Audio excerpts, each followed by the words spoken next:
This painting, called Arlain Child at Albania, is a painting by Hunt Slonem, painted in 2009. It's an oil on canvas measuring 40 by 30 inches. And it depicts a scene of a small child sitting on the steps of this early 1800 plantation, antebellum home, actually, in southern Louisiana. Hunt Slonem actually went to Tulane University, and when he was there getting his art degree, he also studied architecture, and he studied the architecture of the antebellum homes in particular. And he never knew when he was a student at Tulane University that he would end up owning this famous plantation, along with two other plantations in Louisiana. And he takes great pride in restoring these to their original grandeur and splendor.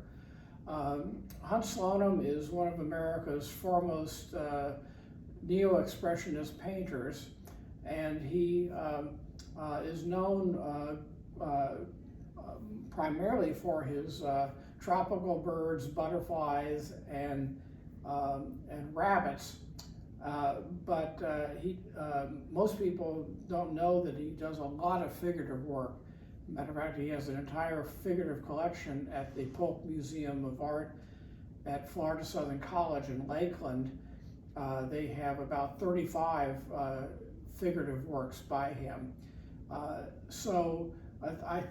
My wife and I purchased this painting and donated it to the MON collection because we thought it was very unusual.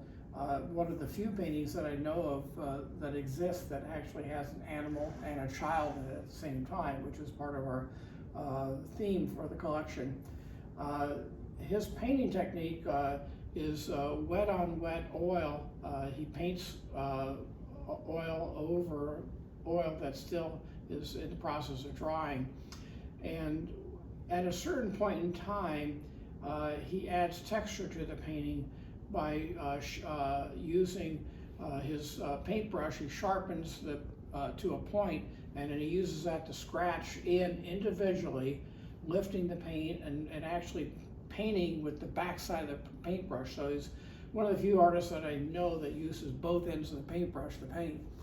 And so it creates a grid line. He first started doing this technique with his tropical birds, and he owns about 50 tropical birds. A lot of them are rescue birds, but these huge macaws and parrots and other toucans, they're all in his studio, and they're behind, obviously, they're in cages, huge cages.